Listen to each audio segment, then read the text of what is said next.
In this class we want to talk about groups, and later on we'll talk about committees.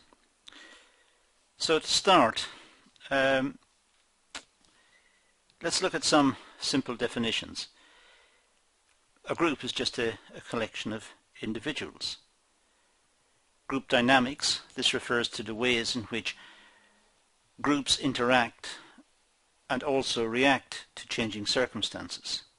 So it's the ways in which groups interact and also the ways they react to changing circumstances. The definition of group, this refers to two or more individuals who interact with each other. Now, those definitions are extremely straightforward and extremely easy. So let's move a little bit further into this idea of groups and talk about the classification of groups. Well, first of all, we have the formal group. This is an established work group as defined by the organization's structure. So it's a formal group and it's defined by the organization's structure. So it's written into the structure. This is a specific group that does a specific task and it is written within the organization structure. It's formal. And there are two types of formal group. A command group, a group composed of individuals who report directly to a given manager. So it's a group that reports directly to a given manager, and there's also a task group who's working together to complete a task. Those who are working together to complete a specific task. It's a task group.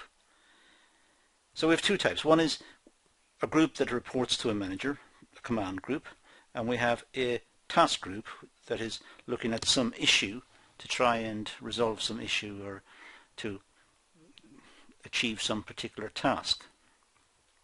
Now, informal groups, well, this form of group is not designed as part of the organization structure and does not have a rigid structure. Informal groups come into existence out of a need for social contact. There are two types of informal group. One is interest group. This is a group that works together to attain a specific objective. An interest group may be a group who is fighting a particular piece of legislation in the country, or stopping the development of some particular scheme, or promoting the development of some particular scheme. It's got an interest, and it brings together people who have the same interest. They form a group, and they use their powers as a group to bring pressure to bear on some institution or some political body. And we also have friendship groups, those brought together because they share one or more common characteristics. People who join a club, a particular club perhaps, will have common characteristics, so they are a friendship group. So we have different types of informal group. Now, let's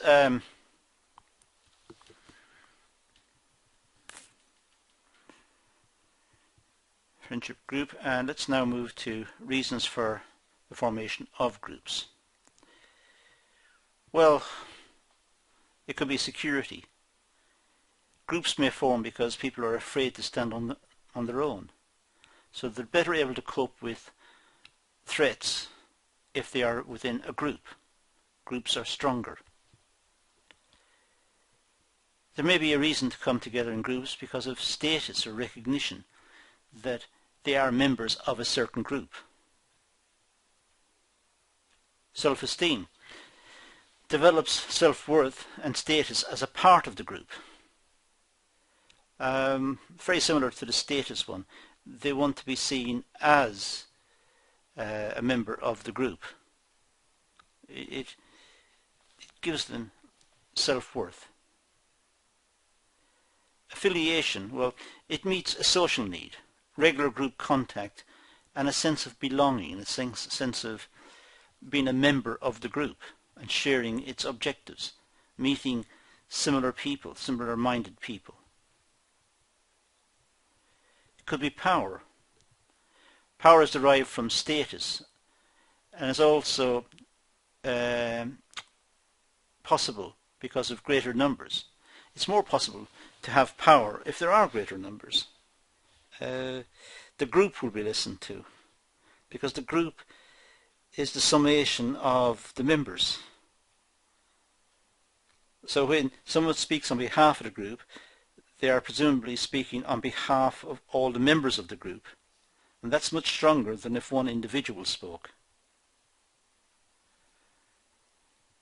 And finally, goal achievement. Some tasks require group involvement. Groups may be formed, for example, for sporting occasions or for sporting objectives. Well, a team needs a certain number of members. Otherwise, the game can't be played. In business, a certain task may take a number of people from perhaps even different backgrounds, an engineer, an accountant, a designer. So the task will involve members from different disciplines. So those are some of the reasons why groups may be formed. Now, cohesiveness refers to the extent to which group members are linked and motivated to stay in the group. Because once a group comes together, then presumably the group could fall apart. So cohesiveness is what keeps them together. So for example, the size of the group.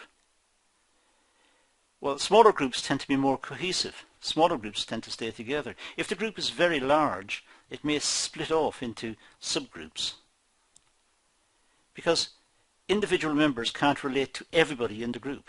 The group is too big. So subgroups, and eventually those subgroups will leave and form their own group.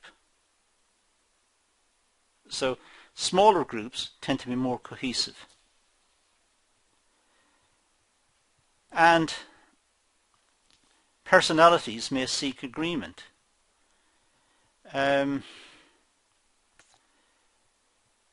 So it may be that the cohesiveness depends on the personalities. If some personalities want to have their voice and their voice only heard, then perhaps the group, membership of that group I should say, is doomed.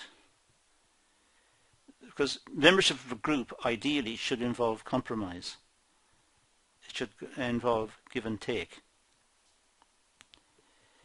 But cohesiveness also depends on the time members spend together. If the group is taking too much of individual time, then it may splinter as well, or it may fold. If it's not taken enough time, if people want to have more and more activities within the group, then it may also come under problems, because alternative groups may be set up to fill that void, to fill the gap. So there must be an ideal time members spend together. Presumably that depends on the objectives of the group and the activities the group get up to. Cohesiveness also depends on the status of the group and the difficulty of group entry.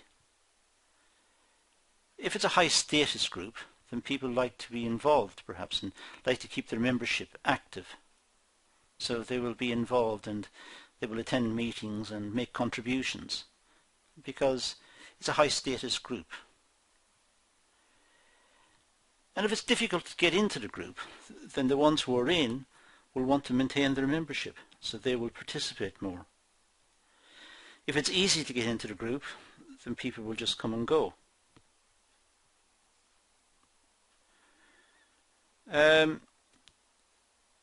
Some groups may coalesce, may come together more effectively when other groups are set up. Similar groups are set up. So there may be competition within the groups, and that may cause groups to be more cohesive and to be also more dynamic and more activity within the group, just to outcompete the alternatives. Cohesiveness is also a factor of when rewards are given, they're given to the group, not to individuals. So, for example, best illustrated with sport. Let's say football. A football team. The football team win the cup. The team wins the cup. Not the individual members. The team. So the team are cohesive. The group is cohesive. They're sticking together more. They work as a team.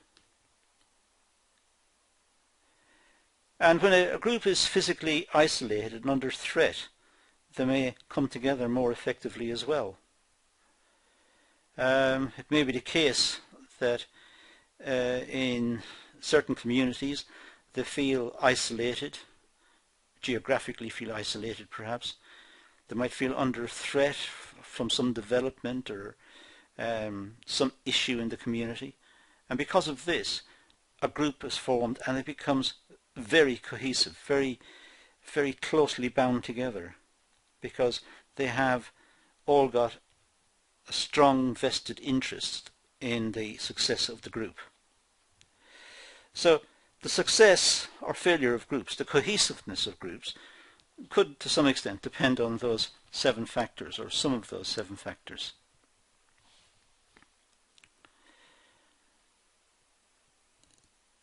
So if we have organizational goals and cohesiveness, then if we've got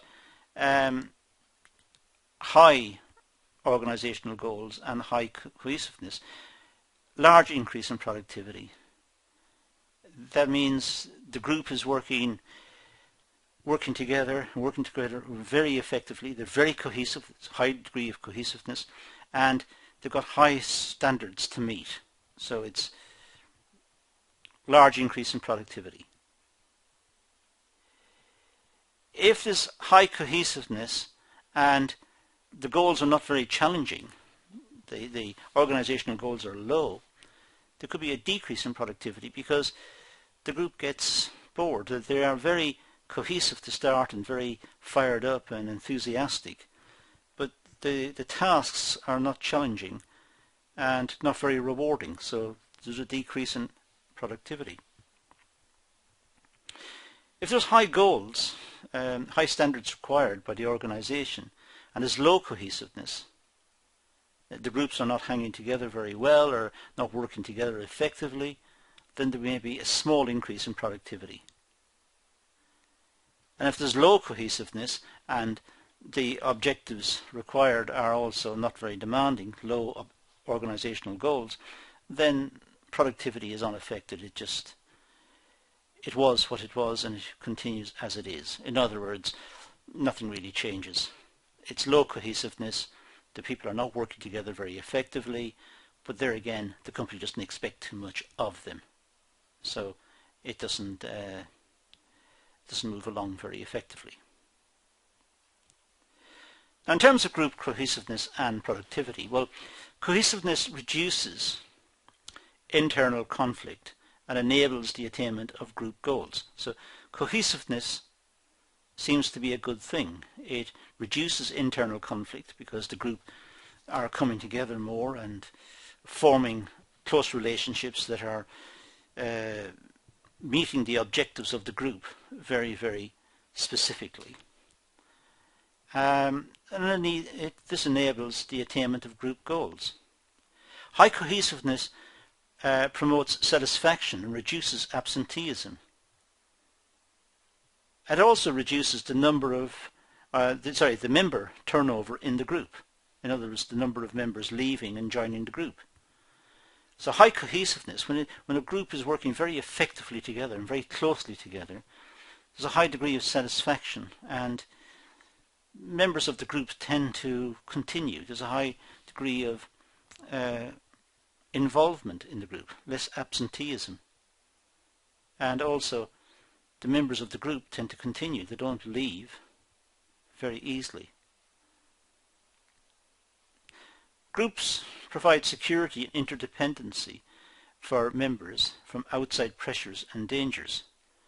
Well, that's one of the motivations for forming the group in the first place. The group was perhaps formed to meet a threat. The threat could be as I said before, some development within the community that's not desired, or even the group may be formed to promote some development within the community that is desired. So groups tend to come together over issues. And also group success fosters further cohesiveness. When groups are successful, then the group becomes even more cohesive, more determined, because they have a success. So if they can duplicate that in the next situation and perhaps add to it, the chances are they're going to be successful again. So they are more motivated to be cohesive and to be involved in the group.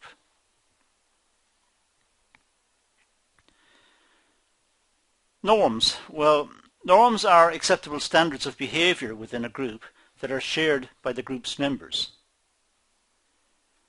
So these are acceptable standards of behavior within the group that are shared by the group's members. And the types are, well, performance-related norms.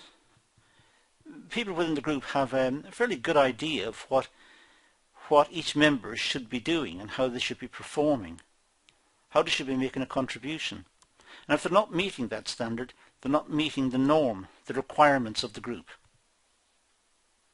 But there are also behavioural and appearance norms. People must act in accordance with the desired etiquette of the group, whatever that is.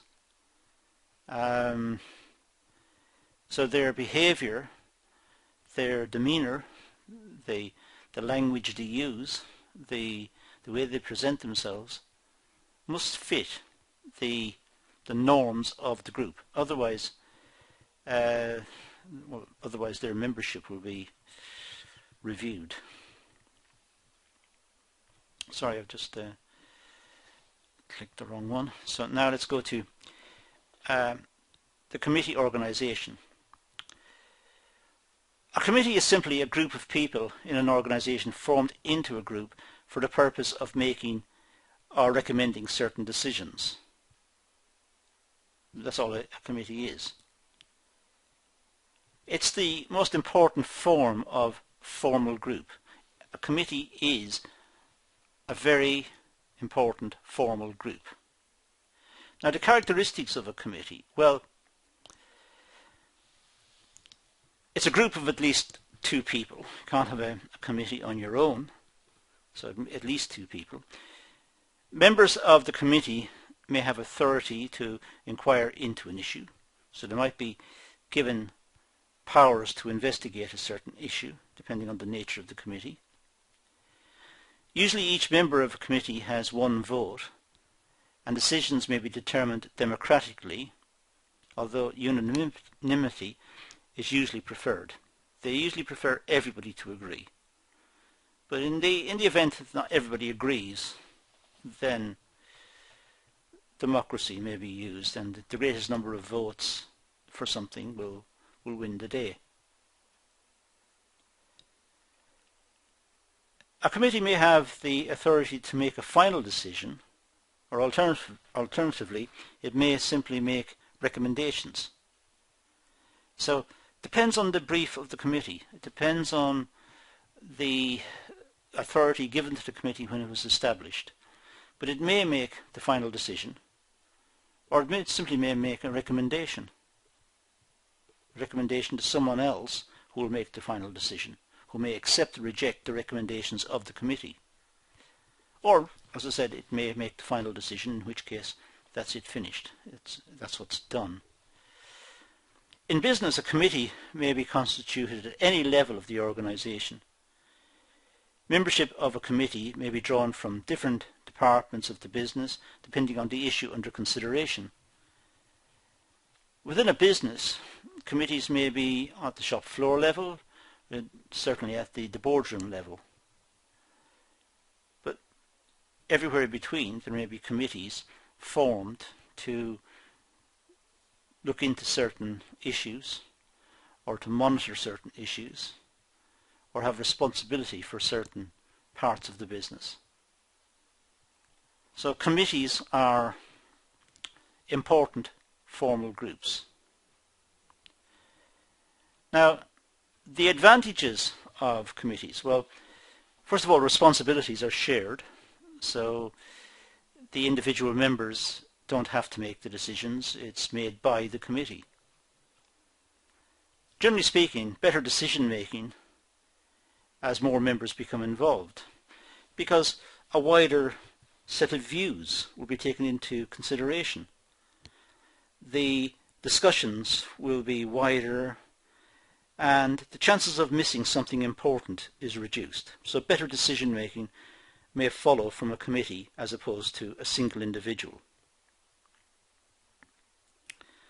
Specialized skills of members can be used to best advantage. So committees may have members who are on the committee simply because of their specialized skills. In business, there may be an accountant or a statistician or an engineer, a marketing person, whoever. So there may be a set of expertise on the committee who make contributions. And that means that the decision taken at the end is more considered. It's not a snap decision. Also, inexperienced members gain confidence while serving on committees. So it's a good training ground for up-and-coming committee members. They get experience by watching the other members of the committee, and over time they start to make a contribution themselves. So it's a good training ground. But as I said earlier, matters may be examined in more detail. That's the point. So there's more scrutiny in the committee. When issues are brought to the committee, they may be looked at by all the members or by a subgroup of the members, but they tend to be analysed in much more detail. The organisation is able to complete its business more efficiently by delegating some work to committees. The job of management may be very onerous, and by delegating some of the decision making to committees, it lightens the burden, but it also gives the management confidence that good decisions are going to come through as a consequence of the structure of the committee and the position of the committee and the brief the committee was given. Now, the disadvantages of committees. Well, appointments may be political as opposed to merit. That's a danger. I said earlier that committees may have expertise and experts coming in to sit on the committee, bringing a wide range of skills and experiences and so on. But that may not be the case. It may be the case that people see membership of the committee as a status opportunity. It enables them to enhance their status within the organisation, and they may canvass to become members of the committee. So their objectives are not in the spirit of what was intended. So political means they get themselves appointed even though they are not perhaps appropriate to that committee. The organisation may be unwilling or intimidated to challenge the decisions of expert subcommittees. And that's a problem. Even though there is an expert committee or subcommittee who's reported back on an issue, it doesn't mean they're right. Even though everybody in the committee says takes a certain position or says a certain thing, it doesn't mean that it's correct. So the organisation may feel intimidated or bullied by the committee, that if it makes a decision contrary to the recommendations of the committee, it'll be seen as making a bad decision. And also, the decision-making process can become very lengthy, very long and protracted. Committees, if they're not chaired properly by the chairperson, the chairman or the chairwoman of the committee. If they're not chaired properly, some committees may drag on a certain issue and absorb a lot of time and hence a lot of resource to fund the committee.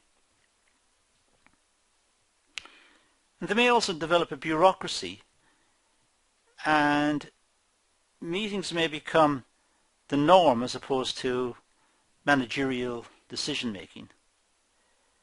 When they become bureaucratic, by that it means the paperwork involved in the committee and the dissemination of the paperwork, passing the paperwork out amongst the members and asking for feedback and asking them to complete forms, and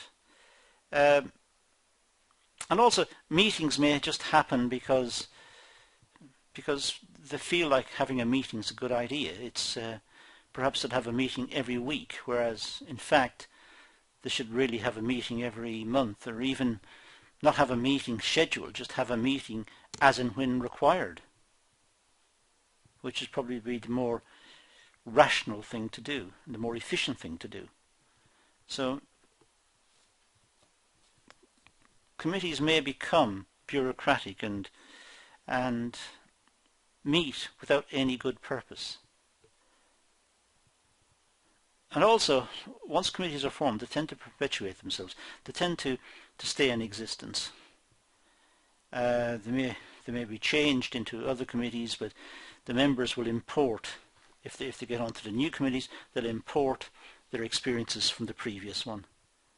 So even though the committee has changed name, it may still end up doing the same things. So there are disadvantages to committees as well, and those are some of the disadvantages.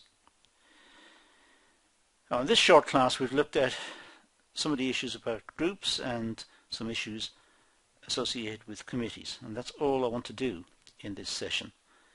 So thank you for watching.